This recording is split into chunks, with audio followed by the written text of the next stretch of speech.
కొత్త మార్గదర్శకాలు రూపొందించింది. 100% సెలక్షన్ అని, ఖచ్చితంగా జాబ్ వస్తుందని, తమ ఫలితాలను ఎక్కువ చేసి చూపిస్తూ కోచింగ్ సెంటర్లు తప్పుదో పట్టించేలా చేస్తే ఇచ్చే మోసపూరిత యాడ్స్ ను విద్యార్థులకు తప్పుదో పట్టిస్తున్నాయి అనే విధంగా కేంద్ర ప్రభుత్వం ఇదేదైతే తీసుకొచ్చిందో ఈ యొక్క స్పెషల్గా కోచింగ్ సెంటర్ల మోసాల కోసం నాకు తెలిసి కోచింగ్ సెంటర్లు ఒక్కటే కాదు, కొన్ని ఎడ్యుకేషనల్ ఇన్స్టిట్యూషన్స్ కోసం కూడా ఇదే రకమైనటువంటి మార్పు తీసుకొస్తే బాగుండు. There are some educational institutions ఒకటి రెండు అని చెప్పేసి తెలుగు ప్రజల మీద అట్లే దేశవ్యాప్తంగా ఉన్నటువంటి అన్ని విద్యా సంస్థలకు సంబంధించినటువంటి సంస్థలు ప్రజల మీద, స్పెషల్గా విద్యార్థులు వాళ్ళ పేరెంట్స్ మీద భయంకరమైనటువంటి ఇంపాక్ట్ చూపిస్తూ ఉంటాయి.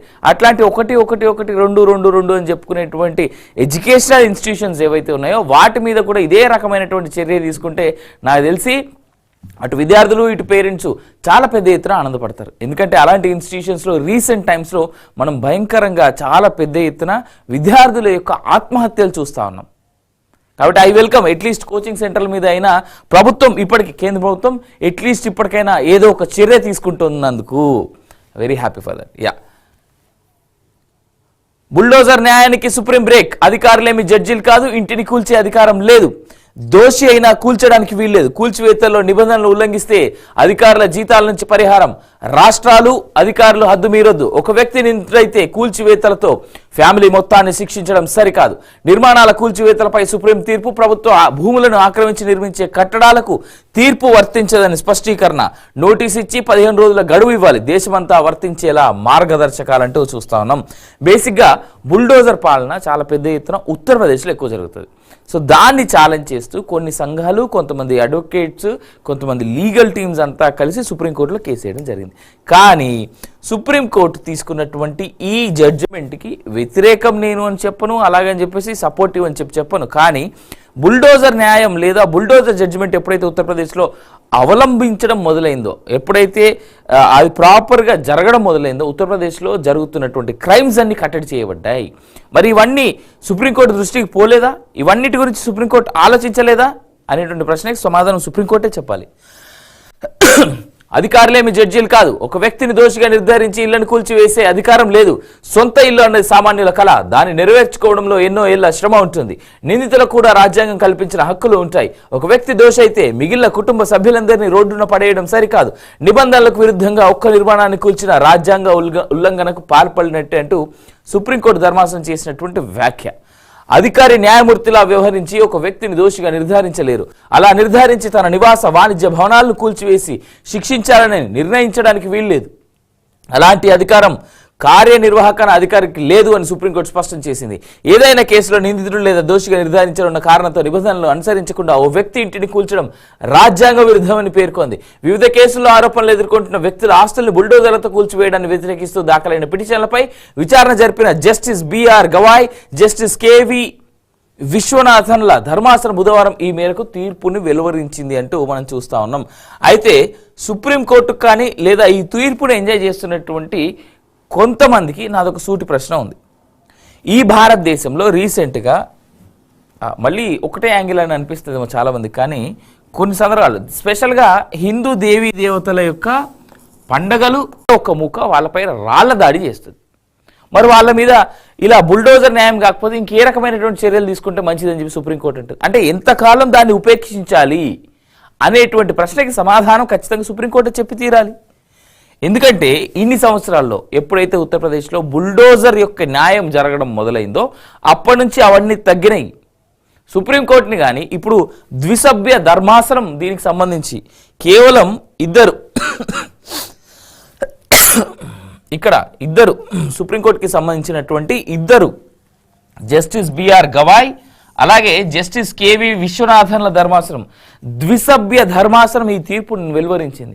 నేనేం రిక్వెస్ట్ చేస్తా ఉన్నానంటే మిగిలినటువంటి అంటే అపోజిషన్లో నిలబడి కోర్టు ఈ కేసుని ఫైట్ చేసినటువంటి అడ్వకేట్స్ కానీ లీగల్ టీమ్ని కానీ లేదంటే ఇన్ఫ్యాక్ట్ ప్రభుత్వాన్నే కానీ రిక్వెస్ట్ చేసేది ఏంటంటే త్రిసభ్య ధర్మాసనంకో లేదా నలుగురు జడ్జెస్ ఉన్నది 5 జడ్జెస్ ఉన్నటువంటి ధర్మాసనం మీదకో దీన్ని మళ్ళీ కోర్టు మెట్లెక్కి దీనిపైన మేము చేస్తున్న న్యాయం ఇగో ఇది చేయడం వల్ల ఇన్ని రకాల ఇన్సిడెంట్స్ని మేము కట్టడి చేయగలిగినాం అనేటువంటిది మీరు కోర్టు దృష్టికి తీసుకెళ్తే మేబీ ఈ న్యాయం అందరి విషయంలోనూ అమలు చేసేందుకు ఆస్కారం ఉంటుందేమో అనేటువంటిది నా ఉద్దేశం. ఇన్ఫ్యాక్ట్ ఇదే రకమైనటువంటి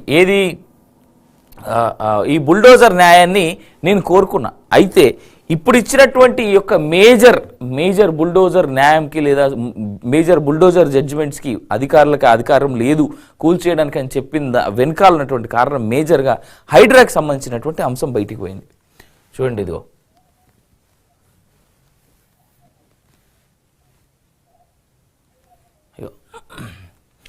బుల్డోజర్ న్యాయానికి బ్రేకులు వేసింది. ఆస్తులు కూల్చివేతకు సంబంధించి దేశవ్యాప్తంగా అమలయ్యేలా మార్గదర్శకాలు కూడా జారీ చేసింది. అధికారులు ఒక వ్యక్తిని దోషిగా తేల్చారని న్యాయమూర్తిలా వ్యవహరించి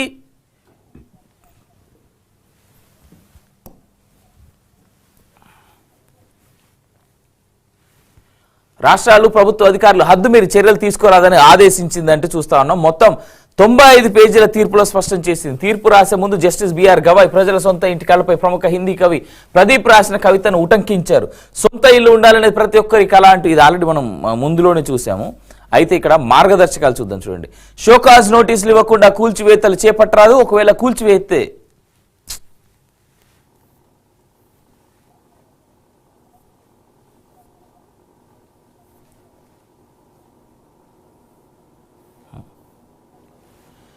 కూల్చివేతకు ఆదేశాలు జారీ చేస్తే వాటిపై అప్పీలుకు వెళ్లేందుకు యజమానులకు సమయం ఇవ్వాలి. ఎలాంటి గడువు ఇవ్వకుండా రాత్రికి రాత్రి ఇల్లు కూల్చివేయడం సరికాదు. మహిళలు, చిన్నారులు రోడ్లపైకి రావడం మంచిది కాదు. ప్రభుత్వ ఆస్తుల్లో నిర్మించిన అక్రమ కట్టడాలు లేదా కూల్చివేయాలంటూ కోర్టు ఆదేశాలు ఇచ్చిన నిర్మాణాలకు ఈ ఆదేశాలు వర్తించవు.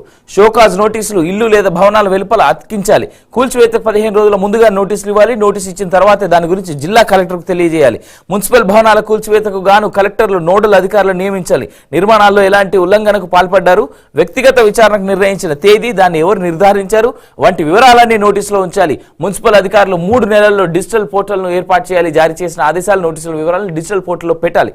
అధికారులు బాధితుల వాదనలు వినాలి. సంబంధిత మినిట్స్ ను రికార్డ్ చేయాలి. ఆ తర్వాత తుది ఆదేశాలు జారీ చేయాలి. అక్రమ కట్టడం పూర్తిగా కూల్చేస్తారా, పాక్షికంగా కూల్చుతారా, అసలు కూల్చివేయాలన్న తీవ్రమైన నిర్ణయం ఎందుకు తీసుకున్నారన్న వివరాలు తెలియజేయాలి. పూర్తి వివరాలతో కూడిన తుది ఆదేశాలను డిజిటల్ పోర్టల్లో పెట్టాలి. అక్రమ కట్టడాలని తేలితే వాటి 15 రోజుల్లో కూల్చివేయడం లేదా తొలగించడం సంబంధిత యజమానికి అవకాశం ఇవ్వాలి. ఆలోపు అప్పీలేట్ సంస్థ స్టే ఇవ్వకపోతే కూల్చివేతలు చేపట్టాలి. కూల్చివేత ప్రక్రియను వీడియో తీయడంతో పాటు దాన్ని భద్రపరచాలి. అన్ని రాష్ట్రాల సిఎస్లకు ఈ ఆదేశాలు ఇవ్వాలి అంటూ కూడా ఇచ్చినటువంటి స్టేట్మెంట్ మనం చూసినాం. రైట్గా లాస్ట్కు కోర్టు ఆదేశాలను పాటించని అధికారులపై ధిక్కరణ చర్యలుంటాయి. కూల్చిన ఆస్తుల పునరుద్ధరణ, బాధితులకు పరిహారాన్ని సంబంధిత అధికారులే చెల్లించాల్సి ఉంటుంది అనేటువంటి స్టేట్మెంట్స్ చూసినాం. దాన్ని బట్టి మనం అర్థం చేసుకోవచ్చు సుప్రీంకోర్టు ఇచ్చినటువంటి స్టేట్మెంట్ ఏంది ఎట్లా అనేటువంటిది. బుల్డోజర్ న్యాయం ఆపండి అంటే సుప్రీంకోర్టు ఆ బుల్డోజర్కి ఉన్నటువంటి ఎస్కవేటర్ని పగలగొట్టినటువంటి అంశం మనం చూస్తూ ఉన్నాం. అట్లా సో ఏదేమైనా కొంతవరకు మంచి జడ్జిమెంట్ అని అనుకోవచ్చు. కాకపోతే కొంతవరకు భారతదేశంలో నేను ఇందాక చెప్పినట్టుగా ఒక అంశంలో మాత్రం ఏదైతే దాడులు జరుగుతూ ఉన్నాయో ఆ దాడులకు సంబంధించి మాత్రం అది ఖచ్చితంగా ఇబ్బంది పెట్టేటువంటి అంశమే. అవన్నీ కంట్రోల్ అయినాయి అనేటువంటిది మనం సుప్రీంకోర్టు కూడా ఒకసారి ఆలోచించుంటే బాగుండేదేమో అనేటువంటిది మాత్రమే నా ఉద్దేశం. అఫ్కోర్స్ సుప్రీంకోర్టు ఇచ్చినటువంటి జడ్జిమెంట్ మీద మనం కమెంట్స్ చేసే అంత పెద్దనైతే నేను కాదు. అయినప్పటికీ కూడా ఏదో చిన్నగా మనకు తోచినటువంటి ఒక చిన్న సజెషన్ అని మాత్రమే నేను చెప్పగలను ప్రభుత్వానికైనా ఇటు కోర్టులకైనా. తెలంగాణలో నిన్న అట్టుడికినటువంటి సంఘటనగా దీన్ని చెప్పుకోవచ్చు. పట్నం నరేందర్ రెడ్డిని వాహనంలో తరలిస్తున్నటువంటి పోలీసులు. లగచెర్ల దాడిలో కేటీఆర్ ప్రమేయం అంటూ కూడా చూస్తా ఉన్నాం. కలెక్టర్పై దాడి బీఆర్ఎస్ కుట్రే, ఇందులో ఎంత పెద్దవారునో ఉపేక్షించాం. తెలంగాణ ఉద్యమంలో యువత ప్రాణాలు తీశారు, ఇప్పుడు అదే తీరులో రైతులను రెచ్చగొడుతున్నారు. ఫార్ములా ఈ రేస్ కేసు నుంచి తప్పించుకోవడానికి బీజేపీతో కేటీఆర్ ఒప్పందం. డిప్యూటీ సీఎం భట్టి విక్రమార్క అంటూ కూడా చూస్తా ఉన్నాం. రిమాండ్ రిపోర్ట్లో స్పష్టం చేసిన పోలీసులు ఫోన్ ఆడియో రికార్డులో ఎంత ఖర్చైనా ముందుకెళ్లాలని కేటీఆర్ ఆదేశాలు.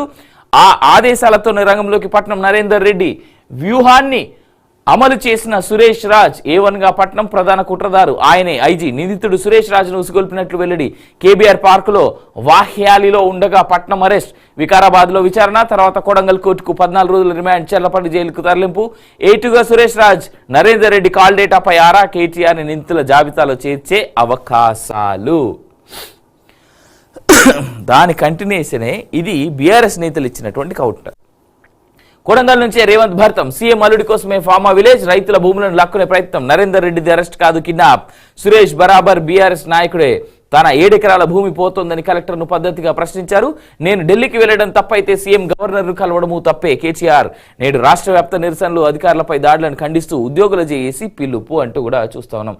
అయితే నిన్న రాత్రి 11 గంటలకి ఒక హైడ్రామాకు మాత్రం కేటీఆర్ గారి ఇంటి చుట్టూ జరిగింది. కేటీఆర్ని ఇప్పుడు వస్తున్నారు పోలీసులు అరెస్ట్ చేస్తారని చెప్పేసి చాలా పెద్ద ఎత్తున కేటీఆర్ ఇంటి చుట్టుపక్కల బీఆర్ఎస్ పార్టీకి సంబంధించినటువంటి కార్యకర్తలు చేరడం, ఆయన్ని మేము ఉన్నామన్నా మీకేం కాదన్నా అంటూ అతనికి మద్దతు తెలపడం లాంటిది చాలా జరిగింది. అయినప్పటికీ ఆయన అరెస్ట్ అయితే జరగలేదు. కాకపోతే జరుగుతుందా లేదా అనేటువంటిది పూర్తి ఎవిడెన్స్లు ఉంటే తప్ప ఎవరికైతే క్లారిటీగా తెలిసేందుకు ఆస్కారం లేదు. అయితే ఇంకొక అంశం కూడా ఉంది ఇక్కడ. ఒకవేళ ఆల్రెడీ హైదరాబాద్లో 144 సెక్షన్ నడుస్తూ ఉంది, నాకు తెలిసి 20వ తారీఖు వరకు అనుకుంటుంది. సో ఈలోపు కేటీఆర్ అరెస్ట్ ఉంటుందా లేదా అనేటువంటి చూడాలి. అట్లీస్ట్ ఫార్ములా ఈ కార్ రేసింగ్కి సంబంధించినటువంటి విషయంలో అరెస్ట్ చేస్తారనేటువంటి ఊహాగానాలు వినిపిస్తున్నటువంటి ఈ తరుణంలో ఇలాంటి అంశం ఏదైతే లగచర్లలో జరిగినటువంటి అంశం ఏదైతే ఉందో దాని వేదికగా దాన్ని అడ్డం పెట్టుకొని కేటీఆర్ని ఈ రేవంత్ రెడ్డి ప్రభుత్వం అరెస్ట్ చేస్తుందా, కేవలం కేటీఆర్ని అరెస్ట్ చేయడానికి ఇలాంటివన్నీ చేస్తున్నారా అనేటువంటి అనుమానాలు ప్రజల్లో అయితే వినిపిస్తూ ఉన్నాయి. చూడాలి ఏం జరుగుద్ది అనేటువంటిది. కొడంగల్, బొమ్రాస్పేట్, లగచర్ల ఫార్మా విలేజ్ దాడి కేసు కీలక మార్పు తిరిగింది. ఈ దాడితో బీఆర్ఎస్ వర్కింగ్ ప్రెసిడెంట్ కేటీఆర్ కు ప్రమేయం ఉందని పోలీసులు తేల్చారు.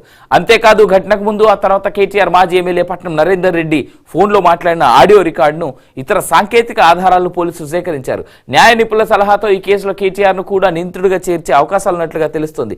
నరేందర్ రెడ్డి ఐఫోన్ 14 ప్రోను సీజ్ చేశామని చెప్తున్న పోలీసులు ఫోరెన్సిక్ విశ్లేషణ తర్వాత లగచర్ల కేసులో ఇంకా ఎవరెవరు ఉన్నారని తేలుతుందన్నారు.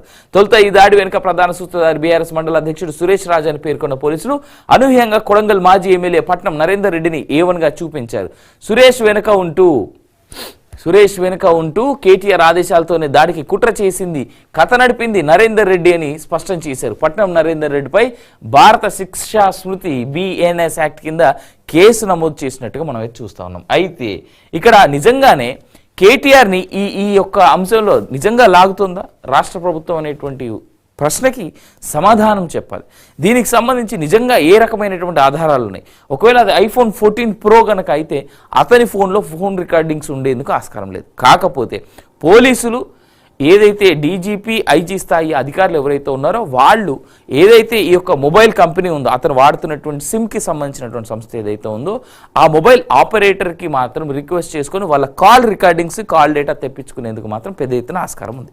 ఒకవేళ దాంట్లో కేటీఆర్ నిజంగానే నేను డబ్బులు ఇస్తా, లేదంటే నేను సపోర్ట్ చేస్తా, దీంట్లో ఏదేమైనా పర్లేదు, మనకి ఏ ఇబ్బంది లేదు అనేటువంటి స్టేట్మెంట్స్ ఆయన చెప్పి ఉన్నట్టయితే కనుక ఖచ్చితంగా కేటీఆర్కి ఇది ఇబ్బందికరం అనే చెప్పుకోవచ్చు. కానీ ఆయన అలా చెప్పుంటాడా, నిజంగా ఆ అంశం జరిగిందా అనేటువంటిది వెలుగులోకి రావాల్సినటువంటి మాట అయితే ఉంది. సరే, హవెవర్ వాళ్ళు న్యాయ నిపుణులతో ముందుకెళ్తా అనేటువంటి మాట చెప్తా ఉన్నారు కాబట్టి వేచి చూడాల్సినటువంటి తరుణం. మనం జడ్జిమెంట్కి వచ్చేటువంటి టైం అయితే కాదు అని నేను చెప్తా ఉన్నా ఈ విషయంలో. కస్టమ్ మిల్లింగ్ పొరుగు మిల్లర్లకు ఆంధ్రప్రదేశ్, తమిళనాడు, కర్ణాటక మిల్లర్లకు బంపర్ ఆఫర్. సీఎంఆర్ కోసం ధాన్యం ఇచ్చేందుకు రాష్ట్ర ప్రభుత్వం సుముఖత. 100% బ్యాంక్ గ్యారంటీ ఇవ్వడానికి ఏపీ మిల్లర్లు సిద్ధం. స్థానిక రైస్ మిల్లర్లు ధాన్యం దించుకొని చోట ఇతరులకు ఛాన్స్ అంటూ చూస్తా ఉన్నాం. ఇది ఒక రకంగా ఇక్కడ ఉన్నటువంటి లోకల్ మిల్లర్లకి అన్యాయమే. కానీ ఒక రకంగా తెలంగాణ వరకు అట్లీస్ట్ కొంతవరకు తెలంగాణ ప్రజలకి మంచిగా చేస్తున్నట్లు లెక్క. ఎందుకు నేను చెప్తా. మోర్ దెన్ 70,000 టన్నుల నిన్న అంటే మనం ఫస్ట్ డే ఎనాలిసిస్ మొదలుపెట్టినప్పుడు పేపర్ ఈ రీడింగ్ 70,000 టన్నులు దాదాపు 3,000 కోట్లకు సంబంధించినటువంటి బియ్యం తెలంగాణ రాష్ట్రంలో తెలంగాణ రైస్ మిల్లర్ల అసోసియేషన్ చేయబట్టి పోయింది అనేటువంటి మాట ఉంటుంది. మిస్సింగ్ మిస్ అయింది 3,000 కోట్లకు సంబంధించినటువంటి 70,000 టన్నుల పైచిలకు ధాన్యం మిస్సింగ్ అంటే అది ఏ లెక్కన? ఇప్పుడు 100% బ్యాంక్ గ్యారంటీ పెట్టి ఏపీ మిల్లర్లు కనుక వచ్చి రైస్ని ఇచ్చేయడానికి వాళ్ళు ముందుకు వస్తే దానివల్ల ఒకవేళ అక్కడ మిస్ అయినా కానీ బ్యాంకు గ్యారంటీ ఏదైతే పెట్టారో బ్యాంకు డైరెక్ట్గా వీళ్ళకి పే చేస్తుంది ప్రభుత్వానికి. సో ఇక్కడ ఒకవేళ ఐటమ్ మిస్ అయినా మిల్లర్ అనేటువంటి వ్యక్తి బ్యాంకు కట్టుకోవాల్సి ఉంటుంది. ఇది ప్రభుత్వం మంచి అడిగాని నేనంట. ఇది ఈ విషయంలో మాత్రం ఖరీఫ్లో రైతుల నుంచి కొనుగోలు చేసిన ధాన్యాన్ని ఆడించేందుకు రాష్ట్ర ప్రభుత్వం అందుబాటులో ఉన్న ప్రతి అవకాశాన్ని వినియోగించుకునే ప్రయత్నంలో ఉంది. సన్న ధాన్యాన్ని మారాడిస్తే 67% బియ్యం రావని, బ్యాంక్ గ్యారంటీ నిబంధన పెట్టకుండా ధాన్యం ఇవ్వాలని, మిల్లింగ్ ఛార్జీలు కూడా ఇతర రాష్ట్రాలతో పోలిస్తే తక్కువ ఉన్నాయని కొందరు రైస్ మిల్లర్లు ప్రభుత్వానికి సహాయ నిరాకరణ చేస్తున్నారు. ధాన్యం దించుకోవడానికి సస్యమీరా అంటున్నారు. అయితే ధాన్యం సేకరణ పాలసీని ఇటీవల ప్రకటించిన రాష్ట్ర ప్రభుత్వం రికవరీ శాతం, బ్యాంక్ గ్యారంటీలు విషయంలో వెనక్కి తగ్గేది లేదని, మిల్లింగ్ ఛార్జీలు కూడా గతానికంటే 4% పెంచామని స్పష్టం చేసింది. చేసింది. ధాన్యం సేకరణకు సహకరించకపోతే ప్రత్యామ్నాయం చూసుకుంటామని తెగేసి చెప్పింది. ఈ క్రమంలో ఇతర రాష్ట్రాల్లో ఉన్న రైస్ మిల్లర్లకు కూడా కస్టమ్స్ మిల్లింగ్ కోసం ధాన్యం ఇవ్వడానికి నిర్ణయానికి వచ్చింది. డిప్యూటీ సీఎం భట్టి నేతృత్వంలో మంత్రివర్గం ఉపసంఘం చేసిన సిఫార్సు మేరకు రాష్ట్ర మంత్రివర్గం కూడా ఈ మేరకు ఆమోదం తెలిపింది. పొరుగున ఉన్న ఆంధ్రప్రదేశ్, తమిళనాడు, కర్ణాటక రాష్ట్రాల నుంచి రైస్ మిల్లర్లు ముందుకు వస్తే ధాన్యాన్ని ఆడించడానికి ప్రభుత్వం సిద్ధంగా ఉందని క్లియర్గా చెప్తా ఉన్నది. దీని ద్వారా ప్రభుత్వం క్లియర్గా చెప్పాలనుకునేటువంటి అంశం ఏంటంటే, మీరు ఇచ్చినటువంటి రేట్లకి మీరు ఆడుతున్నటువంటి ఆటలు ఆడితే ఆడరు, లేకపోతే లేదు, మీ ఇష్టం అనేటువంటి మాట. 67% అంటే 33% దీంట్లో వేస్టేజ్ తీసేస్తుంది. అది తౌడుకు కావచ్చు, లేదంటే మెరికలకు కావచ్చు, లేదంటే నూకలకు కావచ్చు, అన్ని రకాలుగా. సో ఇక దాన్ని మిల్లర్లు ఆలోచించుకోవాలి. ఒకప్పుడు రోజుల్లో అంటే నిన్నటి వరకు మొన్నటి వరకు కూడా మిల్లర్ల సంఘాలందరూ కలిసి బుక్కినటువంటి బియ్యం ఏదైతే ఉన్నాయో నాకు తెలిసి ముక్కు విండి మరి రేవంత్ రెడ్డి వసూలు చేస్తాడేమో అని అనిపిస్తుంది. సాగు భూముల్లో సౌర విద్యుత్ రాష్ట్రంలో 4000 మెగావాట్ల సోలార్ ప్లాంట్ల ఏర్పాటుకు నిర్ణయం. ఒక్కొక్కటి 0.5 to 2 మెగావాట్ల సామర్థ్యంతో ప్లాంట్ ఏర్పాటుకు ఛాన్స్. సెల్ఫ్ హెల్ప్ గ్రూపులకు ప్రాధాన్యం. యూనిట్కు 3.13 చొప్పున ధర. 6 ఎకరాలుంటే ఏటా 25 లక్షల ఆదాయం అంటూ చూస్తా ఉన్నాం. కొంత రుణం, కొంత బాండ్లతో RRR దక్షిణ భాగం నిర్మాణానికి కొత్తగా ఇన్విట్ విధానం. భారం పడకుండా నిధుల సేకరణకు యోచన. టోల్ ఇతరత్ర రాబడి నుంచి చెల్లించే అవకాశం. ఇప్పటికే పలు రాష్ట్రాల్లో ఈ పద్ధతిలో నిర్మాణం. GPR కన్సల్టెంట్ భర్తీకి త్వరలో టెండర్లు. ప్రాజెక్ట్ అమలుకు ఓ విభాగం. పీడీగా IAS. రీజనల్ రింగ్ రోడ్ దక్షిణ భాగం నిర్మాణం విషయంలో ప్రభుత్వం మరో కీలక నిర్ణయం తీసుకున్నట్టు తెలుస్తుంది. ఈ రహదారి నిర్మాణానికి ఇప్పటిదాకా public private partnership, hybrid annuity mode, HAM, build operate toll పద్ధతులను పరిశీలించిన సర్కార్ తాజాగా ఇన్విట్ విధానంపై దృష్టి సారించింది. ఈ పద్ధతిలో నిర్మాణం చేపడితే తీసుకోవాల్సిన చర్యలు, అందులో ప్రభుత్వం అనుసరించాల్సిన విధానాలపై చర్చిస్తున్నట్టు విశ్వసనీయ వర్గాల సమాచారం. ఇన్విట్ అంటే ఇన్ఫ్రాస్ట్రక్చర్ ఇన్వెస్ట్మెంట్ ట్రస్ట్, అంటే మౌలిక వసతుల కల్పనకు అవసరమైన నిధులను బాండ్ల రూపంలో సేకరించే విధానం. ఏ ప్రాజెక్టు కోసం ఈ నిధులను సేకరిస్తున్నారో ఆ ప్రాజెక్టుకు నిధులను ఖర్చు చేయాల్సి ఉంటుంది. ఇలా చేస్తే FRBM చట్టం కూడా వర్తించదు. అయితే ప్రభుత్వం చేపట్టే ప్రాజెక్టు నుంచి వచ్చే ఆదాయంతోనే దీనికి సంబంధించినటువంటి రిటర్న్స్ అనేటువంటి మాట ఉంది. సరే, ఇది మంచిదేమో అని అనుకుందాం. నాకు ఎందుకంటే దీంట్లో కొన్ని ఫినాన్సెస్కి సంబంధించినటువంటి వాటిలో, అలాగే ప్రభుత్వం చేస్తున్నటువంటి వాటిలో లీగల్గా చర్చించిన తర్వాత దాంతో ఇన్ డీటెయిల్గా మనం మాట్లాడాలి. కానీ ప్రభుత్వం రిలీజ్ చేయబోయేటువంటి బాండ్స్ రూపేణా కనుక ఇన్వెస్ట్మెంట్ తీసుకున్నట్టయితే పబ్లిక్ ప్రైవేట్ ఏదైతే ఉందో PPP మోడల్, ఆ మోడల్ లాగే కాస్త ఇది కూడా కనిపిస్తుంది. బట్ వేచి చూడాల్సినటువంటి అంశం, ప్రభుత్వం ఏ విధంగా దీన్ని ముందుకు తీసుకుపోతుంది, ప్రజలకు అర్థమయ్యేలాగా ఏ విధంగా దానికి సంబంధించి డీటెయిల్స్ చెప్తుంది అనేటువంటి మనం చూడాలి. ఆరోగ్య ఉన్నతాధికారికి మేము గత సర్కార్ హయాంలో ఆయనపై తీవ్ర ఆరోపణలు. 7 ఏడాది ఉద్యోగుల సాధారణ బదిలీల్లోనూ అవకతవకలు. ప్రభుత్వ అనుమతి లేకుండా డిప్యూటేషన్లు, సరెండర్ పోస్టింగ్లు. వైద్య ఆరోగ్య శాఖ మంత్రి దామోదర్ రాజనరసింహ తీవ్ర ఆగ్రహం అంటూ చూస్తా ఉన్నాం. అయితే ఈ డిపార్ట్మెంట్కి సంబంధించి దామోదర్ రాజనరసింహ గారు గుర్తుపెట్టుకోవాల్సినటువంటి అంశం ఏంటంటే, రీసెంట్గానే నాకు తెలిసి ఆదాబ్ హైదరాబాద్ అనుకుంటా, ఆ పేపర్లో చాలా ఇన్ డీటెయిల్ అనాలిసిస్ రాశారు. ఆ ఆదాబ్లో నాకు తెలిసి Aadab is the only paper వాళ్ళు రెగ్యులర్గా ఈ యొక్క హెల్త్ డిపార్ట్మెంట్లో జరుగుతున్నటువంటి అవకతవకలు, ట్రాన్స్ఫర్లు, ఏదైతే 3-4 నెలల క్రితం జరిగినటువంటి ట్రాన్స్ఫర్లలో జరిగినటువంటి అవకతవకలు అన్నీ with proofs. Medical department A hospital ఎలాంటిది ఉంది, ఏ ప్రభుత్వ దవాఖానలో ఎలాంటి వాడు ఉన్నాడు, ఏం జరుగుతుంది, ఎట్లా జరుగుతుందని ఇన్ డీటెయిల్గా చెప్పినటువంటి పేపర్ అదొకటే. మేబీ దాన్ని ఒక్కదాన్ని రెఫర్ చేసినా కానీ దామోదర్ గారికి చాలా మంచి ప్రూఫ్స్, చాలా అన్ని రకాల గదులు ఇష్యూస్ అని కరెక్ట్గా దొరికిండేటి. ఇందిరమ్మ ఇల్లు 400 చదరపు అడుగుల్లో, స్నానాల గది, వంటగది తప్పనిసరి. తొలి విడతలో స్థలం ఉన్న వారికి మంజూరు. 4 విడతల్లో 5 లక్షలు. మంత్రి పొంగులేటి శ్రీనివాసరెడ్డి వెల్లడి అంటూ చూస్తూ ఉన్నాం. గుడ్, అట్లీస్ట్ ఇప్పటికైనా ఇది ఒక అడుగు ముందు పడబోతా ఉన్నదని అనుకుందాం. రాష్ట్రాల్లో అణు విద్యుత్ ప్లాంట్లు, బొగ్గు కొరత ఉన్న చోట ఏర్పాటుకు కేంద్రం పిలుపు. థర్మల్ విద్యుత్ కేంద్రాల జీవితకాలం ముగిసిన రాష్ట్రాలతో పాటు బొగ్గు లభ్యత తక్కువగా ఉన్న రాష్ట్రాలు అణు ఆధారిత విద్యుత్ ప్లాంట్లు ఏర్పాట్లు చేయాలని పరిశీలించాలని కేంద్ర విద్యుత్ శాఖ మంత్రి మనోహర్ లాల్ ఖట్టర్ కోరారు. మంగళవారం విద్యుత్ మంత్రుల సదస్సులో ఆయన మాట్లాడారు. ప్రమాదాలు, లీకేజీలు జరిగినప్పుడు నష్టపరిహారంపై రూపొందించిన కఠినమైన చట్టాలు, నిబంధనల కారణంగా చాలా మంది విదేశీ పవర్ ప్లాంట్ల బిల్డర్లు భారత్లో అణు కర్మాగారాల నిర్మాణానికి దూరంగా ఉంటున్నారు. ప్రస్తుతం దేశంలో 24 అణు విద్యుత్ ప్లాంట్లు పనిచేస్తుండగా వీటి నుంచి 8 గిగావాట్ల విద్యుత్తును ఉత్పత్తి చేస్తున్నారు. 2032 నాటికి దీన్ని 20 గిగావాట్లకు పెంచాలని కేంద్రం లక్ష్యంగా పెట్టుకుంది. ఈ ప్లాంట్లను అణుశక్తి విభాగం పరిధిలోని nuclear power corporation of India limited నిర్వహిస్తుందంటూ చూస్తా ఉన్నాం. వడియా ఇది మిగిలిన రాష్ట్రాల్లో అంటే ఎక్కడెక్కడైతే థర్మల్ ప్లాంట్స్ ఉన్నాయో అక్కడ బొగ్గు కొరత ఉన్నటువంటి చోట వీటిని స్టార్ట్ చేయగలిగితే నిజంగా చాలా పెద్దగా ఆ స్టేట్కి ప్లస్ ఎంటైర్ కంట్రీకి ఇన్ఫ్యాక్ట్ చాలా పెద్ద ఎత్తున మంచి చేసినట్టుగానే చూసుకోవచ్చు మనం. స్పోర్ట్స్ కోటాలోను బోగస్లు, టీచర్ పోస్టుల భర్తీలో లొసుగుల పరంపర. దిద్దుబాటుకు విద్యాశాఖ చర్యలు, 20 నుంచి ధృవపత్రాల పునఃపరిశీలన, అనర్హులని తేలితే ఉద్యోగాల తొలగింపు, తెలంగాణ విద్యాశాఖ కీలక నిర్ణయం. స్థానిక భాషల్లో వైద్య విద్య వచ్చే 5 ఏళ్లలో కొత్తగా 75,000 మెడికల్ సీట్లు ప్రధాని నరేంద్ర మోదీ అంటూ చూస్తా ఉన్నాం. అయితే గుర్తుపెట్టుకోండి, ఇక్కడ నాకు తెలిసి అందరూ అని చెప్పను, అట్లీస్ట్ ఒక 5% ఇట్లా దొంగ సర్టిఫికేట్లు పెట్టుకొని జాయిన్ అయిన వాళ్ళు ఉన్నారు టీచర్ పోస్టులు. టీచర్ అనేగా చాలా చోట్ల దొంగ సర్టిఫికేట్లు పెట్టుకొని ఒక 5%. నేను అందరినీ అనను.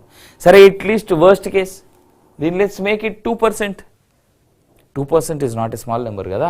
చూడు, రాష్ట్రంలో 11,062 ఉపాధ్యాయ పోస్టులను భర్తీ చేయాలని ప్రభుత్వం నోటిఫికేషన్ జారీ చేసిన విషయం తెలిసిందే. ఇందులో భాగంగా 10,006 పోస్టులను భర్తీ చేశారు. ఈ గత నెల 9న ఎల్బీ స్టేడియంలో సీఎం రేవంత్ రెడ్డి చేతుల మీదుగా ఈ నియామక పత్రాలను అందుకున్నారు. ఈ నెల 20 నుంచి ఈ సర్టిఫికేట్స్ వెరిఫికేషన్ అనేటువంటి ప్రక్రియ మొదలవుతుంది. స్పోర్ట్స్ కోటాలో ఎవరైతే ఫేక్ సర్టిఫికేట్లు పెట్టి జాయిన్ అయ్యారో అన్నలు, అక్కలు, చెల్లెళ్ళు, తమ్ముళ్ళు, జర పైలం మీ ఉద్యోగాలు ఉంటాయో ఊరితే చూసుకోరు. గంతే, ఇంతకంటే ఎక్కువ ఏం చెప్పొద్దు ఎవరికి కూడా మనం. సో దాని వెనకాల ఉన్నటువంటి కుట్రలు ఇక వాళ్ళకు వాళ్ళు అర్థం చేసుకుంటే మంచిది. దిశ కేటీఆర్ను అరెస్ట్ చేస్తారంటూ ప్రచారం జరగడంతో బుధవారం అర్ధరాత్రి నందినగర్లో ఆయన ఇంటికి బీఆర్ఎస్ నేతలు, కార్యకర్తలు, అభిమానులు తరలి వచ్చారు. వారందరికీ కేటీఆర్ అభివాదం చేసి ధన్యవాదాలు తెలిపారు. ఆయన వెంట మాజీ మంత్రి జగదీష్ రెడ్డి, బాల్క సుమన్, మేడే రాజీవ్ సాగర్, గెల్లు శ్రీనివాస్ యాదవ్ తదితర నేతలు ఉన్నారు అంటూ కూడా చూస్తా ఉన్నాం. ఏం హంగామాలు జరుగుతున్నాయి తెలంగాణ అంతా. ఏ పార్టీ కార్యకర్తనైనా ఎలా పిచ్చోళం చేయాలంటే ఇట్లాంటివన్నీ చూస్తే చాలు మనం. ఇంతే, ఇక్కడికంటే ఎక్కువ ఏం మాట్లాడుకోవద్దు. జార్ఖండ్లో 66.16% పోలింగ్, 950 సెంటర్లో 4 గంటలకు ముగిసిన ఓటింగ్. రాంచీలో ఓటేసిన గవర్నర్ ధోనిని చూసేందుకు ఎగబడిన జనం. తొలి విడతలో 43 స్థానాల్లో 683 మంది పోటీ.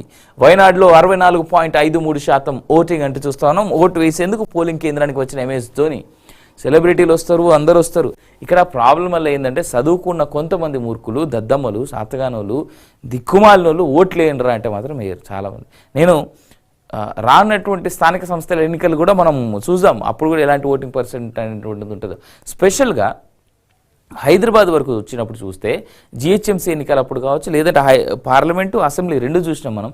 ఈ ఎలక్షన్స్లో ఈసారి మాత్రం హైదరాబాద్ నుంచి చాలా పెద్ద ఎత్తున ఊర్లలోకి వెళ్ళి ఓట్లు వేశారనేటువంటి మాట ఉంది. 2 ఓటర్ ID కార్డులు ఉన్నటువంటి వాళ్ళని నేను రిక్వెస్ట్ చేసేది ఏంటంటే దాన్ని ఒక్కటిగా మార్చుకోండి. అయితే హైదరాబాద్లో పెట్టుకోండి, లేదంటే ఊర్లలో పెట్టుకోండి ప్లీజ్. దానివల్ల ఒక ఓటు తర్వాత ఇటు క్యాలిక్యులేషన్స్ అన్నీ తప్పుదారి పడతా ఉన్నాయి. కేటీఆర్ ఆదేశాలతోనే దాడి, 45 మందిని రెచ్చగొట్టారు. రాజకీయంగా ప్రయోజనం పొందేందుకు అధికారులు వచ్చే ముందు రాళ్లు, కర్రలు, మిర్చి పౌడర్ సిద్ధం. పథకం ప్రకారమే అటాక్. మాజీ ఎమ్మెల్యే పట్నం నరేందర్ రెడ్డి వాంగ్మూలం. కోర్టుకు రిమాండ్ రిపోర్ట్ అందించిన ఆఫీసర్లు. సురేష్, నరేందర్ రెడ్డి మధ్య 84 ఫోన్ కాల్స్. ఇన్ డీటెయిల్ రాశారు దిశాల. ఏవన్గా పట్నం నరేందర్ రెడ్డి 14 రోజుల రిమాండ్ విధించిన కోర్టు. ఆఫీసర్లపై దాడిఘటనలో మొత్తం 21 మందికి రిమాండ్. మిగతా వారిని సైతం త్వరలోనే అరెస్ట్ చేస్తాం. అధికారులపై దాడిఘటనలో మాజీ ఎమ్మెల్యేది కీలక పాత్ర. నిందితులు 19 మందికి భూములే లేవు. బొమ్మగాని సురేష్ భూమిని ప్రభుత్వం అడగలేదు. మల్టీ జోన్ 2 IG వి సత్యనారాయణ అంటూ చూస్తా ఉన్నాం. రైతుల ముసుగులో బీఆర్ఎస్ అరాచకం. లగచర్ల ఘటన దారుణం. కొద్ది గంటల్లో దోషులను సమాజం ముందు ఉంచుతాం. 400 చదరపు అడుగుల ఇందిరమ్మ ఇండ్లు, చివరి గింజ వరకు ధాన్యం కొనుగోలు. ధరణిని విదేశాలకు తాకట్టు పెట్టి గత ప్రభుత్వం. దేశానికి రోల్ మోడల్గా కొత్త ROR చట్టం. మంత్రి పొంగులేటి శ్రీనివాస్ రెడ్డి అంటూ చూస్తా ఉన్నాం.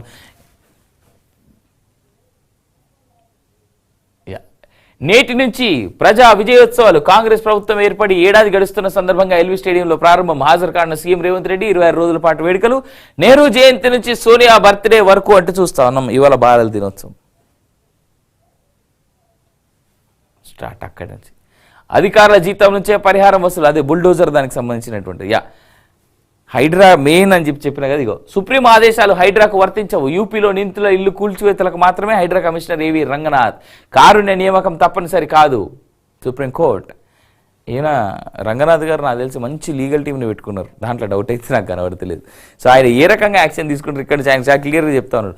హైడ్రాకి వర్తించదు అని. నాకు తెలిసి యోగి ఆదిత్యనాథ్ ఏమన్నా చిన్నోడా, లేదంటే యోగి ఆదిత్యనాథ్ ఏమన్నా ఏమంటారు సైలెంట్గా ఉండే రకమా? సమస్య లేదు. ఆయన మళ్ళా పోతాడు సుప్రీంకోర్టుకి. 7 లక్షల కోట్ల సంపద ఆవిరి. భారీ నష్టాల్లో ముగిసిన సెన్సెక్స్, నిఫ్టీ రికార్డు స్థాయి కనిష్టానికి భారత కరెన్సీ, ద్రవ్యోల్బణం ఉపసంహరణాల కారణాలు ఆల్ టైమ్ హై నుంచి 10% పడిపోయిన మార్కెట్లు అంటూ కూడా చూస్తున్నాం. నరేందర్ రెడ్డి అరెస్ట్ కాదు కిడ్నాప్, సురేష్ బీఆర్ఎస్ కార్యకర్తనే, నన్ను వచ్చి కలవడమే ఆయన చేసిన తప్ప. ఫార్మాసిటీలో సురేష్ 7 ఎకరాల భూమి పోతుంది, దాని గురించి అడగటం నేరమా? అతడు దాడికి పాల్పడినట్లు ఆధారాలుంటే బయటపెట్టండి. కొడంగల్ నుంచి సీఎం భరతం పడతాం, అల్లుడి కంపెనీ కోసం రైతులపై ముఖ్యమంత్రి దౌర్జన్యాలు అంటూ కేటీఆర్ స్టేట్మెంట్స్ చూస్తా ఉన్నాం. పచ్చని పొలాల్లో చిచ్చు పెట్టడమే ప్రజాపాలన, రైతులను అరెస్ట్ చేసి జైల్లో పెట్టడమే ఇంద్రమ రాజ్యమా? బెదిరింపులకు బీఆర్ఎస్ భయపడదు, నరేందర్ రెడ్డి రైతులను వెంటనే రిలీజ్ చేయాలంటూ హరీష్ రావు కామెంట్స్ చూస్తాను. ఓ పక్క కలెక్టర్ను కొట్టేటువంటి ఘటనలో ఉన్నటువంటి వీడియోలు చూస్తేనే అర్థమవుతుంది. కలెక్టర్ లేనిది ఆ క్యాన్వా ఏదైతే వెళ్ళిందో కలెక్టర్తో పాటు జనరల్గా కలెక్టర్ క్యాన్వా ఏ ఉండదు, కానీ ఆ రోజు వెళ్ళినటువంటి అధికారులు ఎవరైతే ఉన్నారో దాంట్లో ఓ 2-3 కార్లను పాపం వాళ్ళ కార్లు అక్కడ వదిలేసి పోయిండ్రు.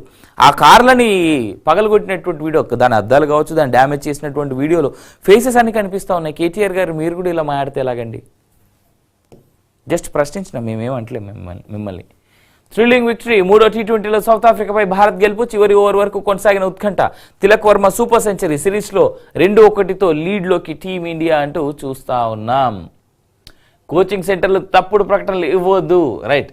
ట్రంప్ క్యాబినెట్లోకి వివేక్ రామస్వామి, భారత సంతతి వ్యక్తికి అరుదైన గౌరవం, ఆయనతో పాటు ఎలన్ మస్క్ ప్రియారిటీ, ఎఫిషియన్సీ బాధ్యతలు అప్పగించినట్టు ప్రకటన.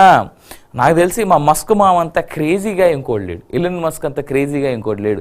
అలాంటిది ఇలన్ మస్క్ని తీసుకొచ్చి ఈయన తన యొక్క ప్రభుత్వంలో గనక అధికారిగా ఆయన పొజిషన్ ఏంది, ఎఫిషియన్సీ బాధ్యతలు అంట. ఎలన్ మస్క్ ప్రియారిటీ ఇచ్చి ఆయన కూర్చోబెడితే నాకు తెలిసి ట్రంప్ మామే చాలా క్రేజీ. ట్రంప్ మామతో మస్క్ మామ కనుక జాయిన్ అయిందంటే ఇద్దరికిద్దరు క్రేజీగా కలిస్తే ఏమవుతుంది? ఒక లూనటిక్ పాలన చూడబోతా ఉన్నామా, లేదు అంటే వరల్డ్లోనే వన్ ఆఫ్ ద డిఫరెంట్ లీడర్స్ని చూడబోతా ఉన్నామా అనేటువంటి రానటువంటి రోజుల్లో తెలుస్తుంది. చూద్దాం ఏ విధంగా ఉంటుంది అనేటువంటి. బట్ ట్రంప్ క్యాబినెట్లో వివేక్ రామస్వామి చూడడాన్ని మాత్రం, వివేక్ రామస్వామిని చూడడం మాత్రం నాకు సంతోషంగా ఉంది. మన తెలుగుడు, మన ఇండియన్ అనేటువంటి మాట ఒకటి ఉంటుంది కదా. కంగ్రాచులేషన్స్ వివేక్ రామస్వామి గారు. ఈయన తెలుగైన కాదు, ఈయన నాకు తెలిసి ఐ ఫర్గాట్ హిస్ ఏమంటారు స్టేట్స్ నేమ్.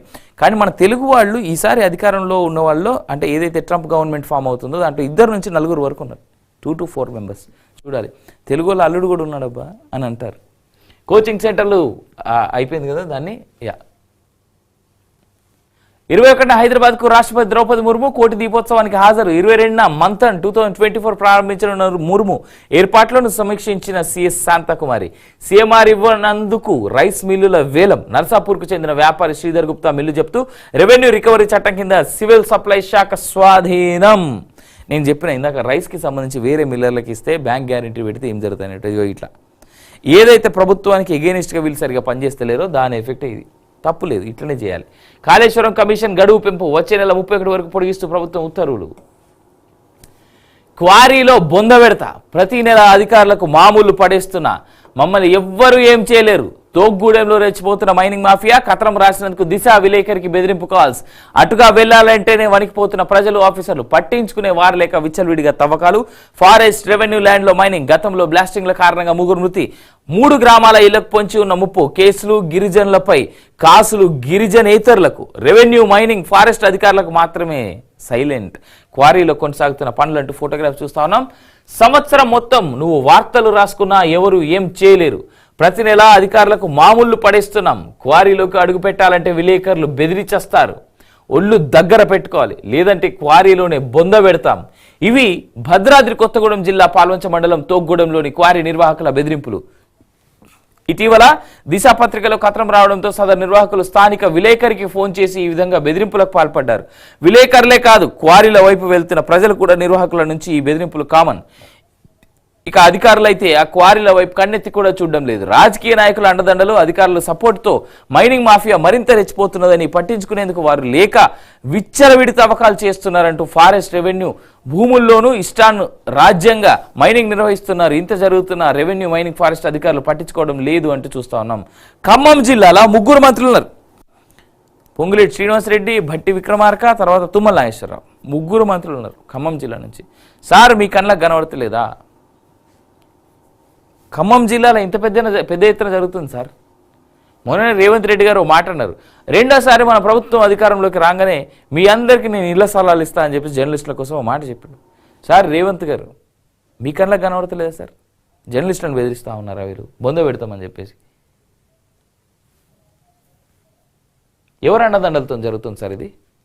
పొంగులేటి గారు మీ హస్తం ఉందనేటువంటి మాట ఒకటి వినబడింది, వాస్తవమేనా? ప్రజలు అంటా ఉన్నారు, నా మాట కాదు.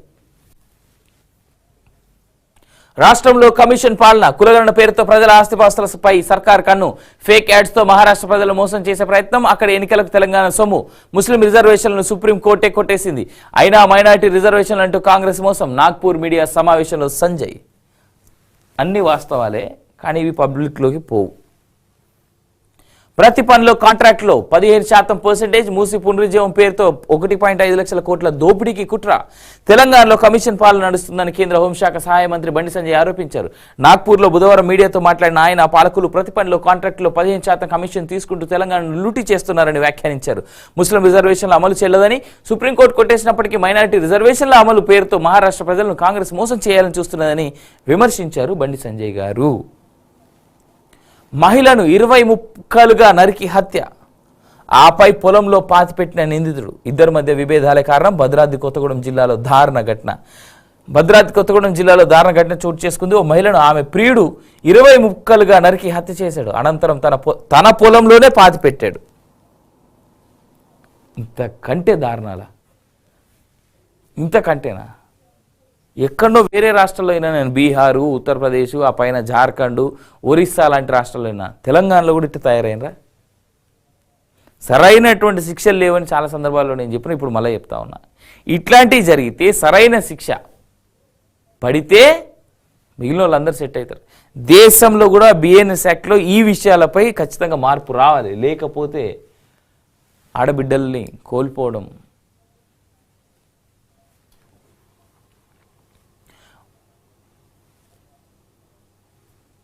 భూసేకరణలో సురేష్ ల్యాండ్ పోతలేదు. దాడి చేసిన వాళ్ళలో మరో 18 మంది కూడా భూమి కోల్పోతలేదు. కొందరికి అసలు అక్కడ స్థలమే లేదు. పక్కా ప్లాన్ ప్రకారమే కలెక్టర్ను పిలిచి అటాక్ చేశారు. దాడి చేయడం కరెక్ట్ కాదని గ్రామస్తులు అడ్డుకున్నారు. Hyderabad multi zone 2 IG Satyanarayana వెల్డి అంటే ఇక్కడ క్లియర్గా పోలీస్ ఆఫీసర్ ఇచ్చినటువంటి స్టేట్మెంట్స్ ప్రకారం రైతులు చేసింది కాదు, కేవలం కొంతమంది అల్లరి మూకలు చేసినటువంటి దాడి అనేటువంటి మాట చెప్తా ఉన్నారు. బట్ దీనికి సంబంధించి ప్రాపర్ ఆధారాలు ఐజీ గారు ముందు పెట్టాలి. రిమాండ్ ఏముందండి? ఏదో తప్పుడు వార్త రాసేసి ఏదో తప్పుడు స్టేట్మెంట్స్ ఇచ్చేసి తీసుకొని కోర్టు ముందు పెడితే ఇది అతను ఒప్పుకున్నటువంటి వాంగ్మూలం అని చెప్పేసి అనేస్తే రిమాండ్ కేసేస్తారు. కానీ దాని తర్వాత అసలైన కేసు స్టార్ట్ అవుతుంది. ఎంక్వైరీ కావచ్చు, 90 డేస్లో వీళ్ళు వేయాల్సినటువంటి ఛార్జ్ షీటే కావచ్చు, లేదా కనీసం 6 నెలల లోపల వీళ్ళు వేయాల్సినటువంటి ఛార్జ్ షీటే కావచ్చు, లేదు అంటే ఛార్జ్ షీట్ వేసిన తర్వాత వీళ్ళు ఇచ్చేటువంటి ప్రూఫ్లే కావచ్చు. ఏముంటాయి ఏంది అనేటువంటి చూడాలి. దాడి వెనుక కేటీఆర్ ఫోన్లో ప్లాన్లో భాగంగా కేటీఆర్ నరేందర్ సురేష్ మధ్య ఫోన్ కాల్స్. ఏం జరిగినా ముఖ్య నేత చూసుకుంటారని ఇంతలో నరేందర్ భరోసా. రైతులను రెచ్చగొట్టి కొందరికి డబ్బులు ఇచ్చి దాడులు, ప్రభుత్వాన్ని బద్నాం చేసేందుకు రాజకీయ లబ్ధి పొందేందుకు పన్నాగమంటూ చూస్తున్నారు. చంపాలనే ఉద్దేశంతోనే, అధికారులను చంపాలనే ఉద్దేశంతోనే దాడి జరిగిందని రిమాండ్ రిపోర్ట్లో పోలీసులు పేర్కొన్నారు. సర్వే, ప్రజాభిప్రాయ సేకరణకు వచ్చే అధికారులను ఎక్కడికక్కడ అడ్డుకోండి. ఏం జరిగినా పర్లేదు, లేకపోతే భూసేకరణ తర్వాత భూములు దక్కవు. ఎలాంటి ఘటనలు జరిగినా మీకు పార్టీ ముఖ్య లీడర్ సపోర్టుగా నిలుస్తాడని నిందితులకు పట్నం నరేందర్ రెడ్డి చెప్పినట్లు వెల్లడించారు. నిందితులకు ఆర్థిక, నైతిక సహాయంతో పాటు అన్ని సౌకర్యాలు నరేందర్ రెడ్డి అందించారని తెలిపారు. వీటికి సంబంధించిన పక్కా ఆధారాలతో నరేందర్ రెడ్డిని బుధవారం ఉదయం హైదరాబాద్ ఫిల్మ్ నగర్లోని ఆయన ఇంట్లో అదుపులోకి తీసుకున్నట్లుగా వెల్లడించారు. ఇక్కడేమో ఆయన ఇంట్లో అదుపులోకి తీసుకున్నారని, ఇందాక ఏదో పేపర్లో కేబీఆర్ పార్క్లో ఆయన వాకింగ్ చేస్తుంటే తీసుకున్నారని అన్నారు. నరేందర్ రెడ్డి అరెస్ట్, లగచర్ల దాడి ఘటనలో అదుపులోకి తీసుకున్న పోలీసులు 81గా నరేందర్ రెడ్డి, 8గా సురేష్. నరేందర్ రెడ్డికి 14 రోజుల రిమాండ్, చెర్రపల్లి జైలుకు తరలింపు. దీంట్లో వాస్తవాలు అవాస్తవాలు ఏంటి అనేటువంటిది ప్రజల దృష్టికి వచ్చిన తర్వాత పూర్తిగా మీరే దాంట్లో ఉన్నటువంటి ఇన్సిడెంట్ అసలు ఏం జరిగింది, ఎలా జరిగింది, ఎవరు చేశారు, దాని వెనకాల ప్లానింగ్ ఏంది అనేటువంటిది మీకు అర్థమైపోతే మీరే పూర్తిగా అనలైజ్ చేసుకోవచ్చు దాన్ని. ఢిల్లీని కమ్మేసిన కాలుష్యం. ఢిల్లీలో గాలి నాణ్యత తీవ్రంగా దెబ్బతిన్నది. ఎయిర్ క్వాలిటీ ఇండెక్స్ బుధవారం 400 మార్కును అధిగమించి అతి తీవ్రమైన కేటగిరీలోకి చేరింది. నోయిడా, ఘజియాబాద్, గురుగ్రామ్, ఫరీదాబాద్ ప్రాంతాలను పొగ కమ్మేసింది. జార్ఖండ్లో 66% polling. Tilak Varma century. Trump టీంలో మస్క్, రామస్వామి అంటే చూస్తా ఉన్నాం. లగచర్ల ఘటనపై ఉద్యోగుల ఆగ్రహం. రాజకీయ కుట్రలకు మమ్మల్ని బలి చేస్తారా అంటూ ఫైర్. నిందితులపై పీడీ యాక్ట్ నమోదు చేయాలని డిమాండ్. రెవెన్యూ మంత్రి పొంగులేటి సిఎస్ డీజీపీకి ఫిర్యాదు. నేడు సీసీఎల్ఏ ఆఫీస్ ఎదుట ఉద్యోగుల జేఏసీ ధర్నా అంటూ చూస్తా ఉన్నాం. సిఎస్ గారిని కలిసినటువంటి సిఎస్కి ఫిర్యాదు చేస్తున్న ఉద్యోగ సంఘాల నేతలు. రాష్ట్ర వ్యాప్తంగా నేడు ధర్నాలు. అన్ని కలెక్టరేట్ల ముందు నల్ల బ్యాడ్జీలతో నిరసన. తెలంగాణ ఉద్యోగుల జేఏసీ చైర్మన్ లచ్చిరెడ్డి పిలుపు అంటూ చూస్తా ఉన్నాం.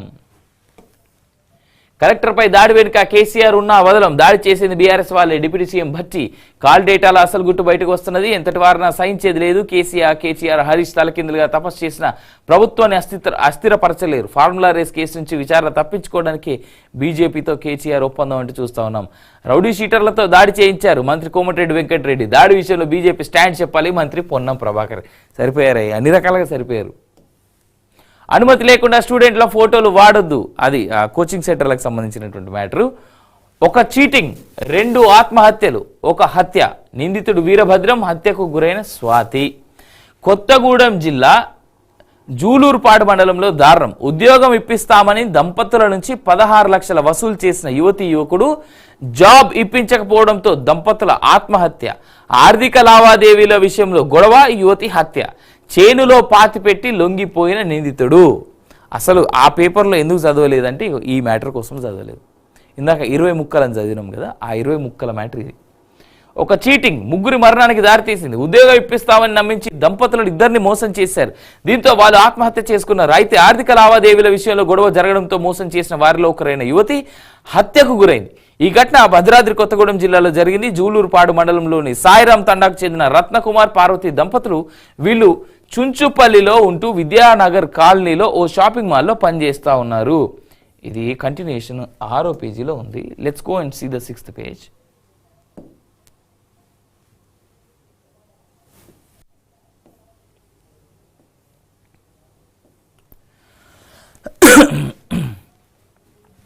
అదే మాల్లో కొత్తగూడెంకు చెందిన స్వాతి కూడా పనిచేస్తుంది. స్వాతి గతంలో కొత్తగూడెంలోని ప్రైవేట్ స్కూల్లో పనిచేసింది. ఆ టైంలో జూలూరుపాడు మండలం మాచినేనిపేట తండాకు చెందిన బానోత్ వీరభద్రంతో ఆమెకు వివాహేతర సంబంధం ఏర్పడింది.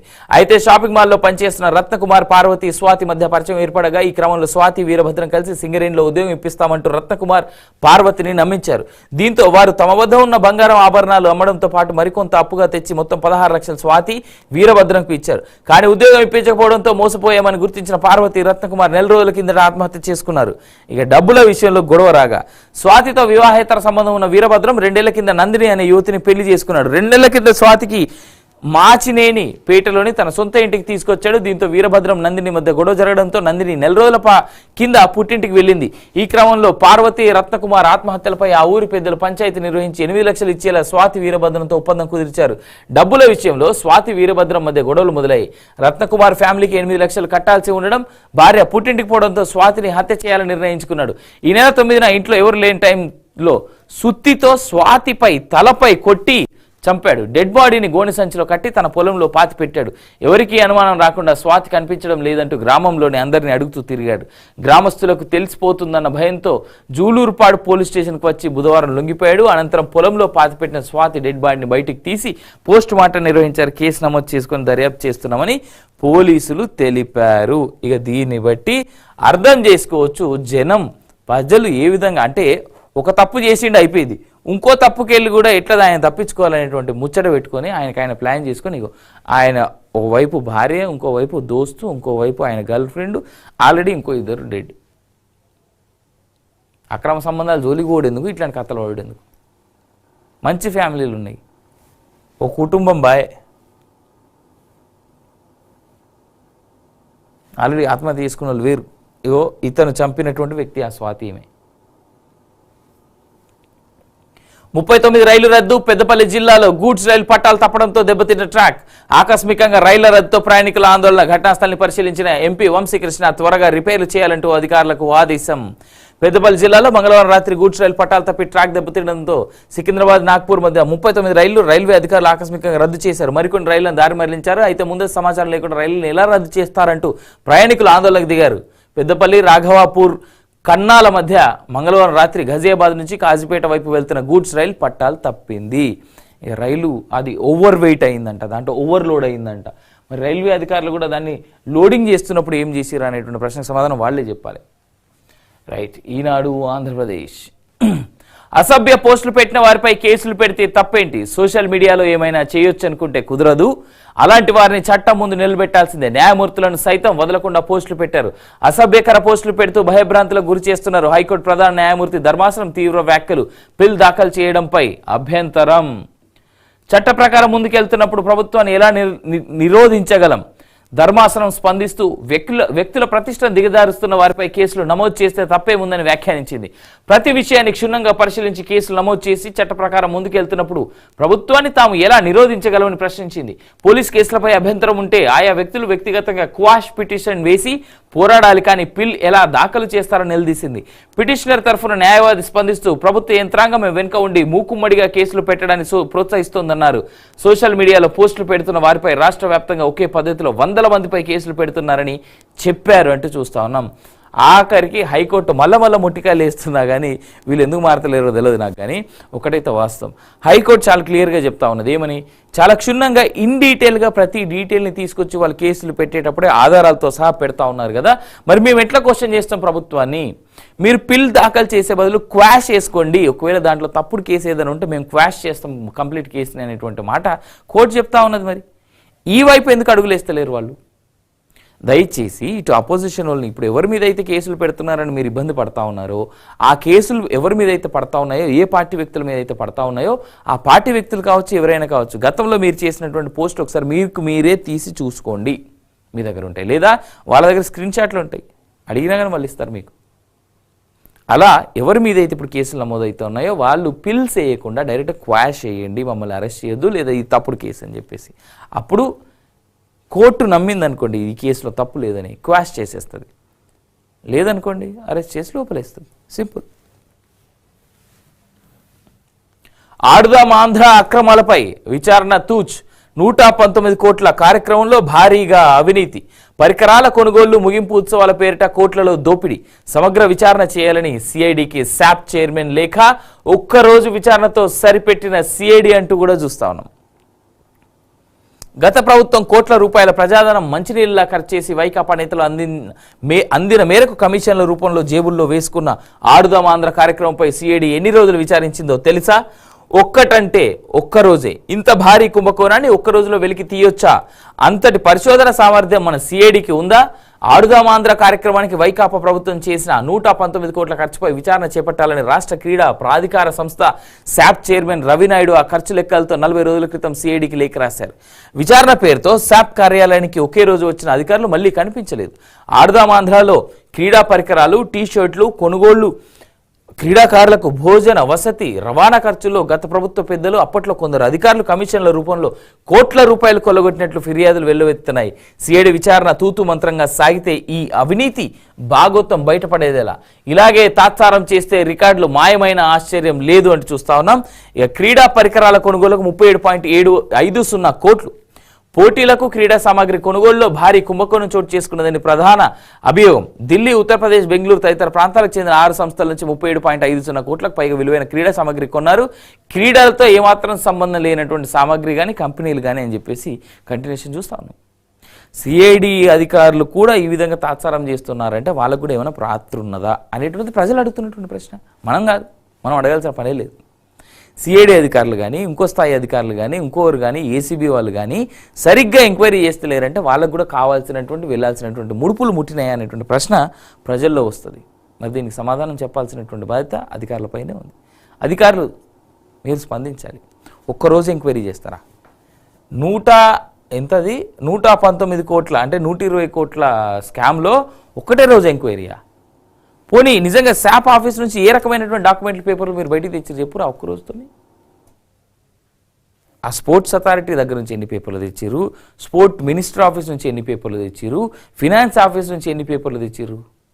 ఆర్థిక శాఖ ఆఫీసులో అయితే ఎవరికి ఎంత ఇచ్చారు అనేటువంటిది ఉంటుంది కదా, అక్కడ నుంచి పేపర్లు తెచ్చిరా మీరు సిఐడి అధికారులు? ప్రజలు అడుగుతున్నారు, సార్ మీరు ఎందుకు ఇట్లా బిహేవ్ చేస్తూ ఉన్నారు? తప్పు చేసినప్పుడు తప్పు అని తేలితే తీసి లోపలేర్రి. తెలియదు, గుర్తులేదు, మర్చిపోయా. సిఐడి విశ్రాంత ఏఎస్పీ విజయపాల్ డొంక తిరుగుడు సమాధానాలు.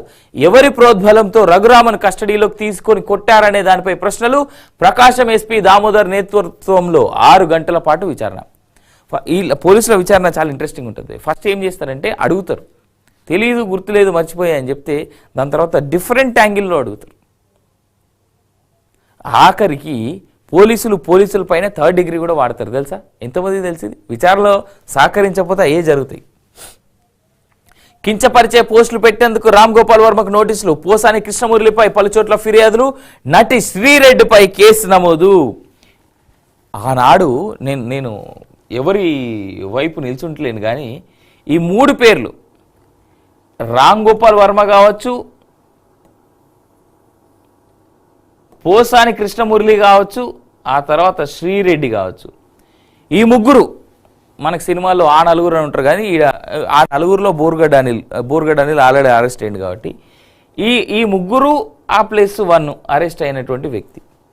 ఆ 4 ఆ రోజుల్లో మాట్లాడినటువంటి భాష నిజంగా మనం ఏ పార్టీ తరఫున కనీసం నాయకులు వీళ్ళంతా ప్రజల్లో ఉన్నారు, వీళ్ళు సెలబ్రిటీలు అనేటువంటి లెక్కలు కూడా లేకుండా వీళ్ళు వాడినటువంటి భాష ఏదైతే ఉందో చాలా దారుణమైనటువంటి భాష. ఆ రోజుల్లో ఆలోచించలేదు ఆనాడు ఇలాంటి పరిస్థితులు వస్తాయని.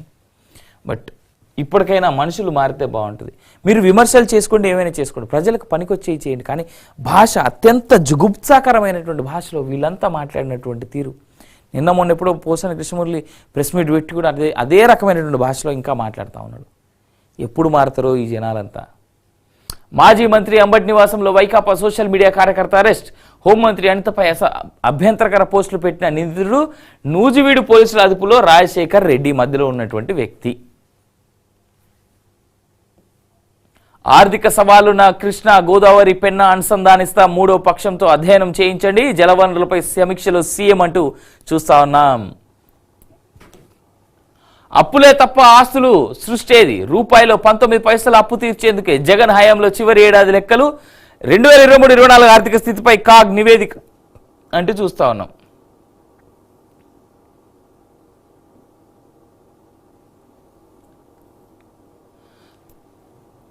అతిసారంపై శాస్త్రమండలి గరంగరం, వాకౌట్ చేసిన వైకాపా ఎమ్మెల్సీలు, తన వ్యాఖ్యలను ప్రతిపక్షం వక్రీకరించిందన్న మంత్రి సత్యకుమార్. ఈ ఏడాది నుంచి మామిడి తోటలకు భీమా, మంత్రి అచ్చెన్నాయుడు. అమరావతికి గ్రాంట్లుగానే 15,000 కోట్లు మంత్రి నాదేన్ల అంటూ కూడా చూస్తా ఉన్నాం. 2 కంటే ఎక్కువ సంతానం ఉన్న స్థానిక ఎన్నికల్లో పోటీకి అర్హులే, సవరణ బిల్లుకు అసెంబ్లీ ఆమోదం అంటూ చూస్తా ఉన్నాం.